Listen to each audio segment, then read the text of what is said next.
Good afternoon and welcome to yet another installment of Government in Transition, a special program brought to you by the People's Progressive Party Civic. I am Michael Gordon. I have joining me today two very established gentlemen. First, Bishop Juan Edghill. I'd like to thank you for being a part of this program, as well as Thank you, Michael. prolific writer and commentator, Mr. Sasenarine Singh. It's an honor to have you as well, Sis. Sis, I beg you, Thank you very much. Thank you very much. thank you.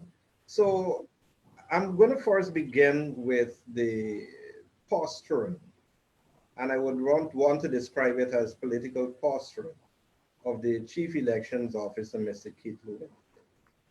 I heard a very interesting point earlier by a very learned gentleman who essentially explained that Keith Lowenfield, notwithstanding his transgression, notwithstanding his recent posture, notwithstanding his misrepresentation of who he really is or who the position or what is the constitutionality or the legality of the position of chief elections officer. Uh, I am informed and told that Mr. Lowenfield is in essence knowledgeable, more than knowledgeable about what really is. He is more than knowledgeable about right and wrong. However, my learned friend is of the view that Mr. Lowenfield has been significantly compromised and has been pandering to the whims and fancies of those who compromise him. And his position is against the backdrop, Bishop Edghill, that even in recently released videos with Keith Lowenfield, you see him actually saying what is the position, how impossible it is for someone to vote more than once. And then there's another video with him stating the construct of the Ghana Elections Commission, the constitutionality of the commission, and the subservience of the CEO to the commission. Bishop Edghill? Well, Michael, firstly, Keith Lowenfield is a statutory officer. He has participated in many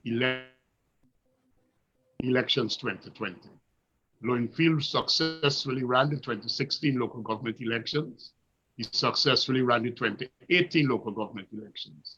He's well learned and well schooled in the representation of the People's Act. He understands clearly his role as Chief Elections Officer and Commissioner of National Registration. He understands his role in terms of his answering responsibilities to the Commission. And that is why I believe the charges, the criminal charges that has been filed against him are correct because he's willfully doing something. Now, if he's willfully behaving in such a corrupt, I would say fraudulent, senseless manner to put to the commission a report of fraudulent and fictitious numbers, something is weighing heavily on him. Mr. Lowenfield has experience in management. Is it the land that he has been gifted, which I've spoken about before, from the government since they are fallen? Or is it the security that we see around Mr. Lowenfield these days? Is the security not only to protect him, but as a security that is pressuring him? And there are a lot of questions. But the point of the matter is, he has to stand up to the microphone and speak the truth and do the truth. Guyana is depending on all its statutory officers as well as its constitutional office holders to act properly, to obey the Constitution where that is relevant, and to follow the rule of law where that matters. So whether it's the president, whether it's GCOM, whether it's the chairman of the Ghana Elections Commission, or statutory officers, the Commissioner of Police, the Chief Elections Officer, the Chief of Staff of the Army, the Chancellor of the Judiciary, which is also a constitutional office holder. All of these persons must act properly and in keeping with the Constitution and the rule of law.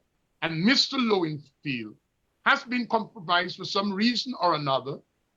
But the good thing about it, the court case that we have had now before the CCJ has given this country an opportunity to pause, to breathe, to reflect, to think, and bring everybody back to the middle of the road to do what is right. So personally, I'm expecting a Keith Lowenfield of the 2015 character, a Keith Lowenfield who's in his right mind, sensible, following the law, understands his reporting responsibility to produce a report to GCOM in keeping with the instructions that have been given to him by the chairman of the Ghana Elections Commission to use the 10 certificates. So the pressure around him, whether it's the land deal, whether it's the police that is around him, or the political pressure that he's getting from those that he have aligned himself with throughout this period, I'm expecting the 2015 character, Lowenfield, to be behaving in the next couple of days. Says much of what Bishop Edghill just spoke to. We've been having extensive discussions on these, you and I. Even early in the day, we've had some discussions on some of these very things. And you've had some interesting points. Yeah, but before I go into my presentation, I want to thank you for inviting me, and thanks to the People's Progressive Party Civic for giving me this opportunity to share my opinion. And I also want to acknowledge and pray for the grade 6 students who've written their exam, and I wish all of them across this country, very tough conditions they had to write their exams, but they did it. So I pray for them to all pass their exams so they can graduate to a secondary school. But to the crux of the matter, on June 13th, the Chief Elections Officer, Keith Lowenfield, told this, well, GCOM and this nation, that he found instances of voters impersonation that affected what he presented to GCOM. And he went ahead unilaterally, and invalidated approximately 115,000 valid votes. But we have to acknowledge that this allegation of voter impersonation is nothing else but an allegation. And in the Oxford Dictionary clearly defined an allegation as an accusation without verifiable proof. Says I'm going to be undiplomatic. It's a lie. Let's just call it what it is. It's a lie. So he took the law into his hands, and he did things that he's not authorized to do in law, and thus, in undiplomatic terms, he broke the law. So, in all fairness, if you break the law and you do not follow the rule of law, you have one place: to be tried in front of the court, and if found guilty, you should be put in jail.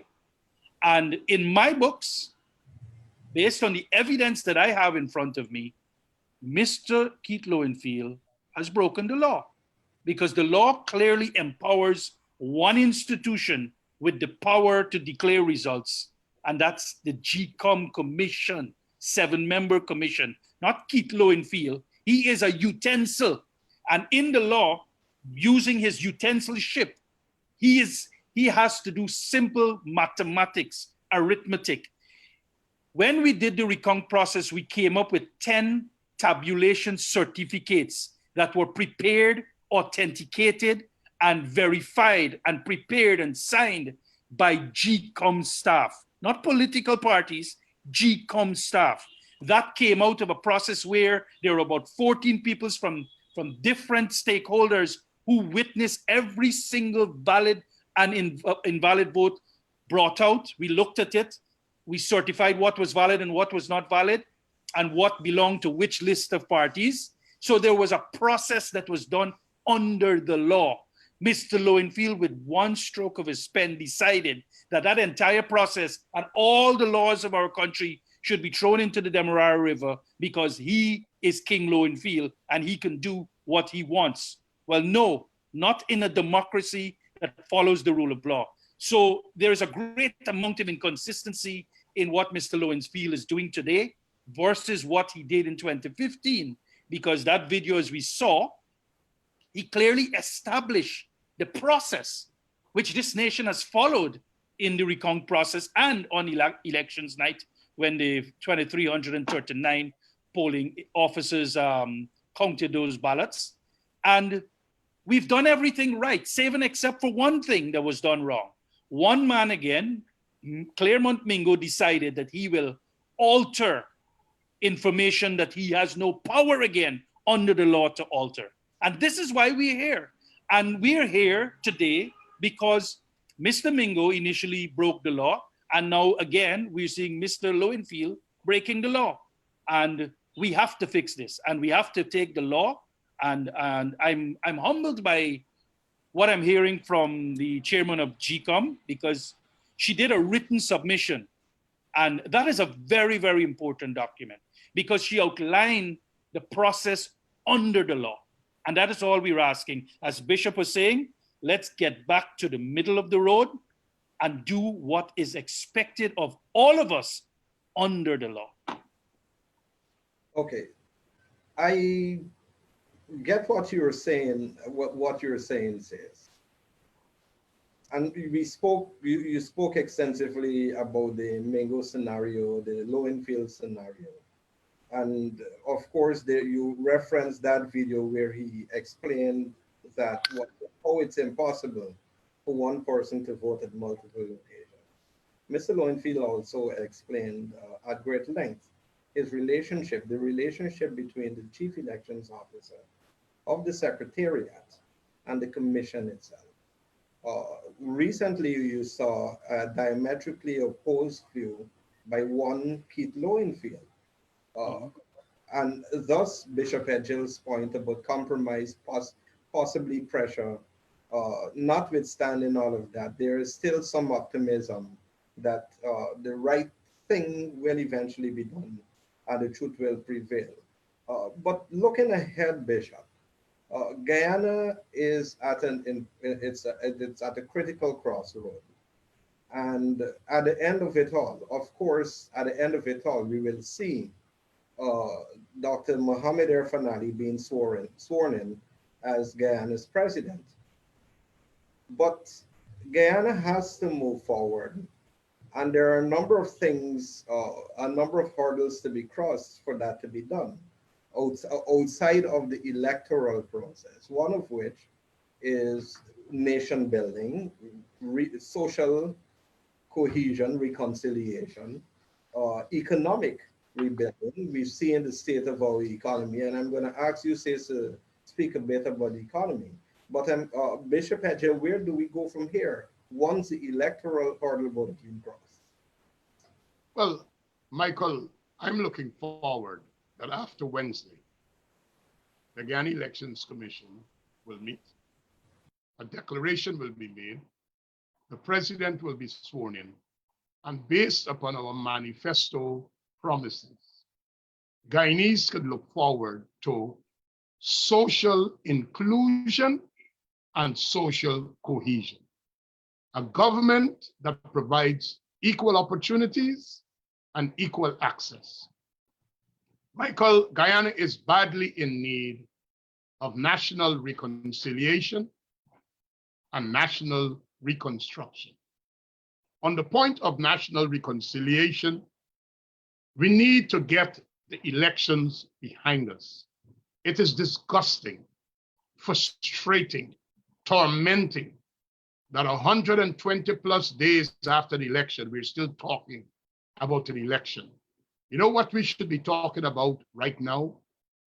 We should be talking about budget measures to alleviate the suffering of the ordinary man, measures to stimulate the economy, measures to provide support to small businesses that they could survive in this COVID-19 environment, measures to ensure that our economy is resuscitated and it's not just merely oil dependent. We should be talking about improvement of our infrastructure At this time, we should be talking about wooing the investor to come back or to get new investors to build a Milo hydroelectricity project to ensure we have cheap, reliable, and renewable electricity. We should be talking about bringing in the gas pipeline from ExxonMobil's operation offshore Guyana. We should be talking about a new Demerara Harbor Bridge to ensure the suffering of our people as they commute is alleviated.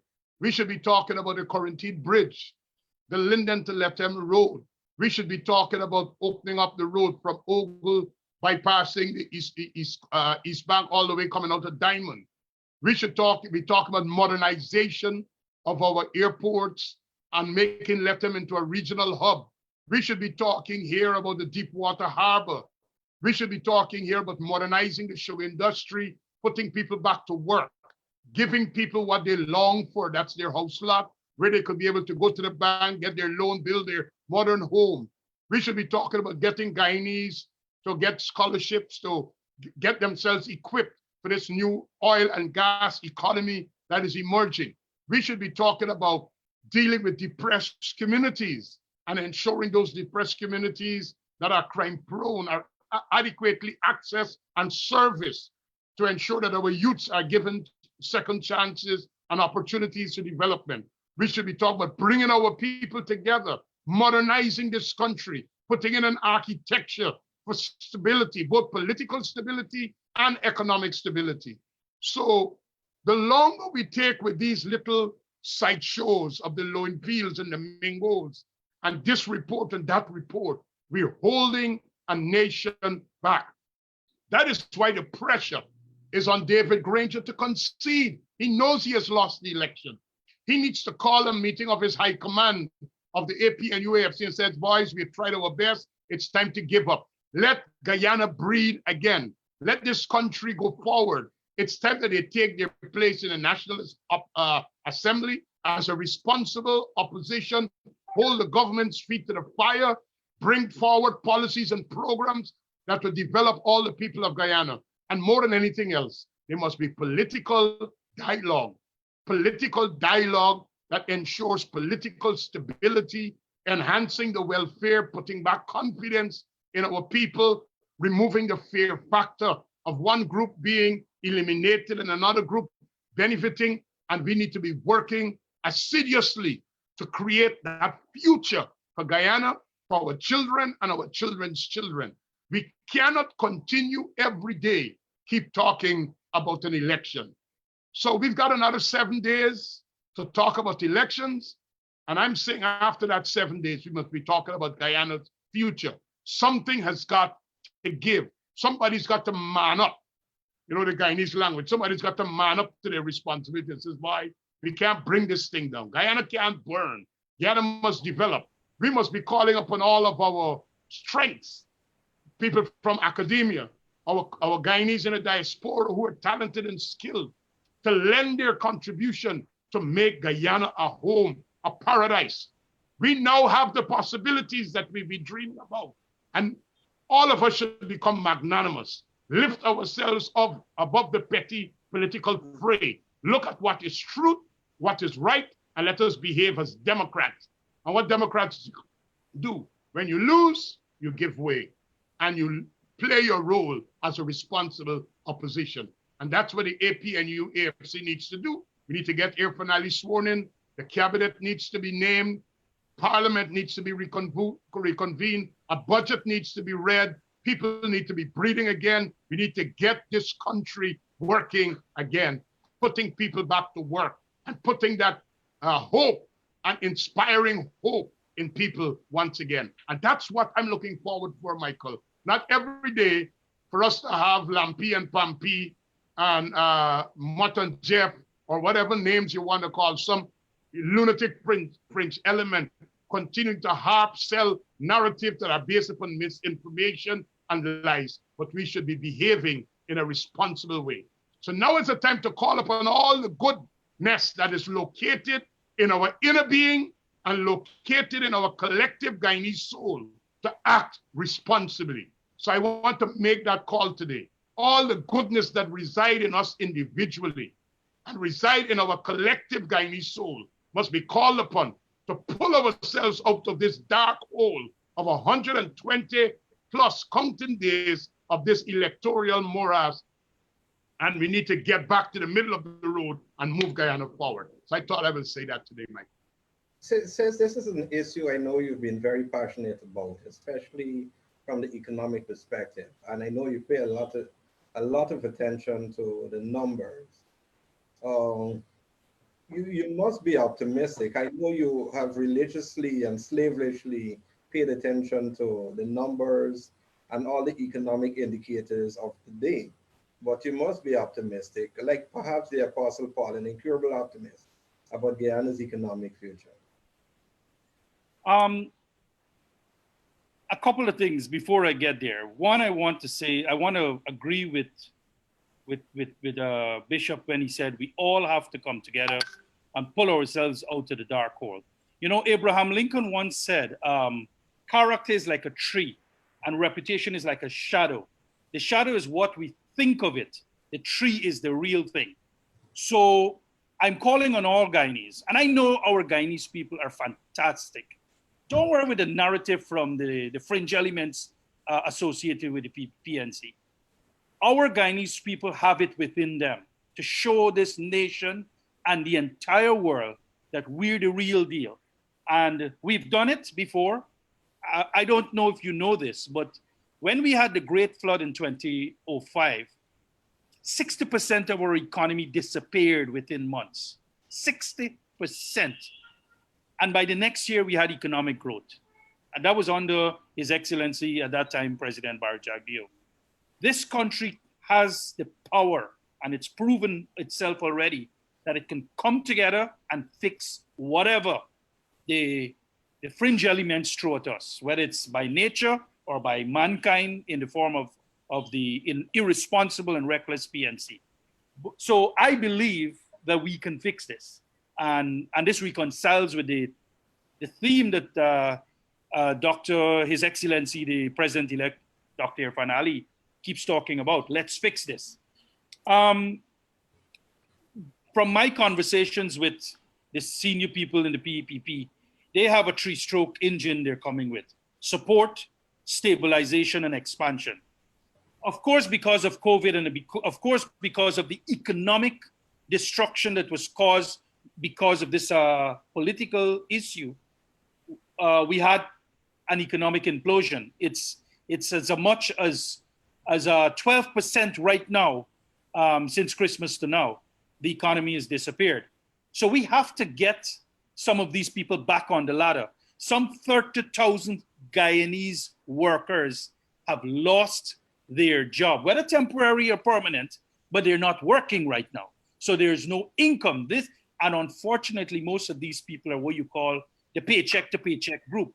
So they are in real poverty. So we have to do the support mechanism of trying to get these people back on the ladder, back to work, as Dr. Irfan Ali said, back into productive, becoming assets, and back into productivity. Now, that is easily done, but you require political will and economic strategy. Now, that, you know, is a missing link in the AP and UAFC because, you know, they got a great economy from the PPP.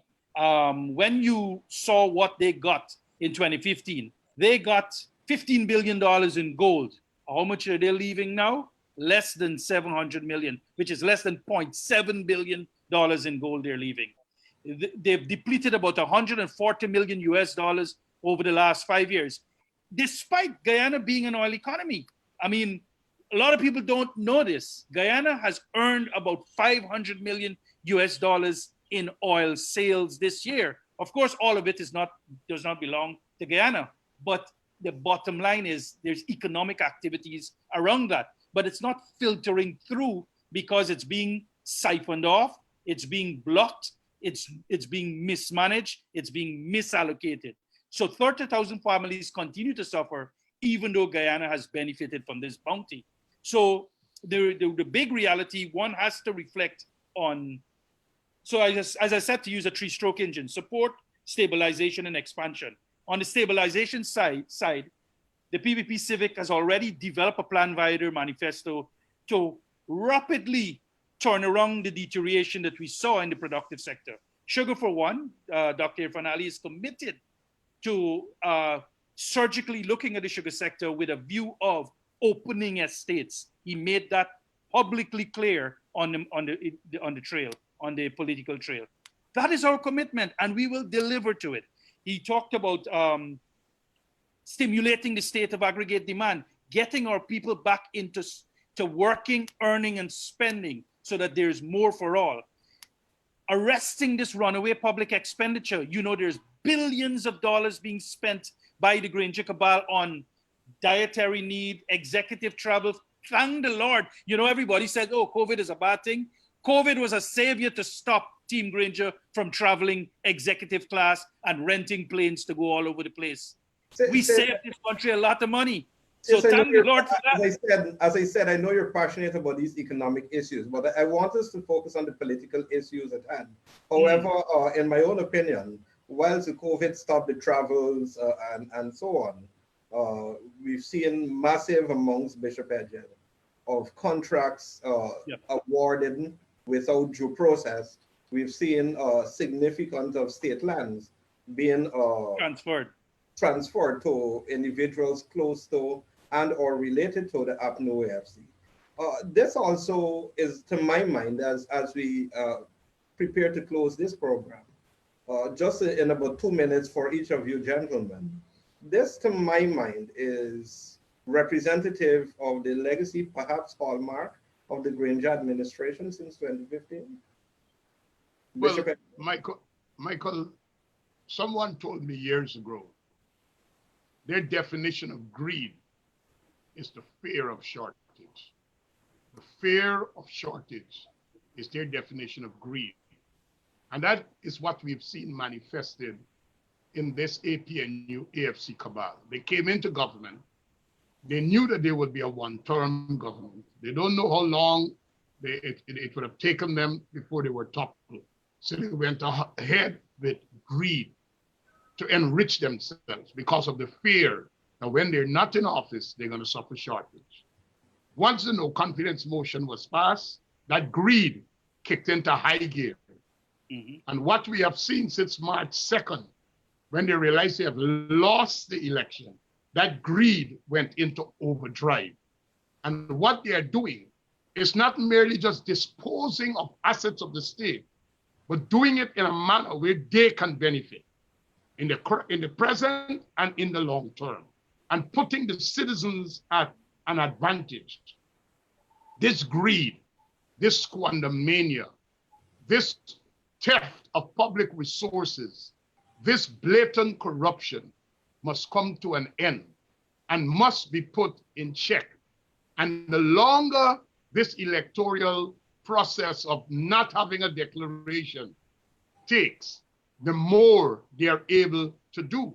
It's only a matter of time for Guyana to see what they would have done with the 7 days that the CCJ would have given between the hearing and the day of judgment, because they went straight into strategy. If we get adverse hearing, we're out. So we got to be able to do A, B, C, D, E, F.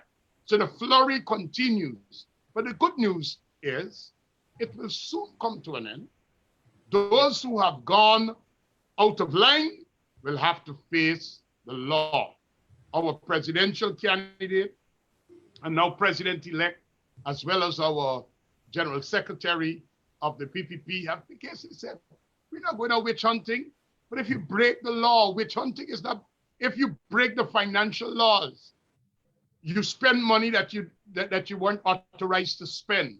You entered into contracts where there was no appropriation act that facilitates expenditure in that direction, because there is no budget, there is no capital budget that has been approved by the National Assembly. If you have gone in to contracts that you know you ought not to have gone into, well, then these things will have to be re-examined, and we will have to deal with them in keeping with the law. But like I'm saying, Guyanese, we don't want to just be talking about what we're going to do to them, because it's not about what we're going to do to them. It's what we're going to do for Guyana. And in order for us to be able to do for Guyana what Guyana needs, some wrongs must be made right. So we're not going in there with an agenda that says, this is what we can do to them. We want to assure you, this is what we will do for Guyana. And while we are doing for Guyana what Guyanese, these are wrongs will have to be put right. So Michael, thank you for having me on your program today. And Sace, it's always a pleasure to share time with you. We're not done quite yet. Say some parting words. Yeah, thank you very much for having me also. And in my parting words, I want to be short and sweet. Basically, the sale of these lands raises serious questions about the arm's length relationship between the de facto state or the de facto government and their cronies. I see it the way I see it, and I'm going to crown it off as this. It's a vulgar abuse of power, and I don't want to use that phrase as mine. I heard that phrase from the esteemed Mohammed Anil Nandalal. He said it's a vulgar abuse of power, and it is. And because it's such a vulgar abuse of power, it has to be addressed. And in addressing a vulgar abuse of power, it is not witch hunting. Witch hunting is when you go after people who are innocent. But if people are guilty of stealing state assets, then they have to face the law. It's as simple as that. That is not witch hunting. But I want to encourage the Guyanese people to continue being patient, because they have been very, very patient, 4 months plus. 99% of the road has been traveled. We have to be calm and patient to travel the 1% that is remaining. We're expecting a judgment on Wednesday, July 8th. And shortly thereafter, I'm expecting a declaration. And based on the 10 tabulation certificates that this entire nation saw, there is only one winner. That is the PPPC and His Excellency, the Honorable Dr. Irfan Ali, and the PPP got 233,000 plus votes versus the APNU that got 217,920 votes. The mathematical school that I went to and the arithmetic that I've learned, 233 is greater than 270. So I want to thank you very much for inviting me, but I just want to close it off by encouraging the Guyanese people. Let us remain peaceful. Let us remain calm. Let us continue to listen to our radios. Let us continue to listen to the Facebook messages coming out from the General Secretary of the PPP and the president, the new next president of Guyana, His Excellency Dr. Irfan Ali, and from the other leaders, because the PPP is demonstrating leadership at this period. So let's allow that leadership to blossom. Thank you very much. Mr. Sasenarine Singh and Bishop Juan Edghill, I thank you both for being a part of this program. Thank you very much. Better days are ahead for Guyana, Michael. Thank you, Bishop. I am Michael Gordon. Thanks for watching, and to those viewing in Guyana and around the world, thank you for being a part of this program. This has been Government in Transition. Join my colleague, Utah, at 4 p.m. Thank you.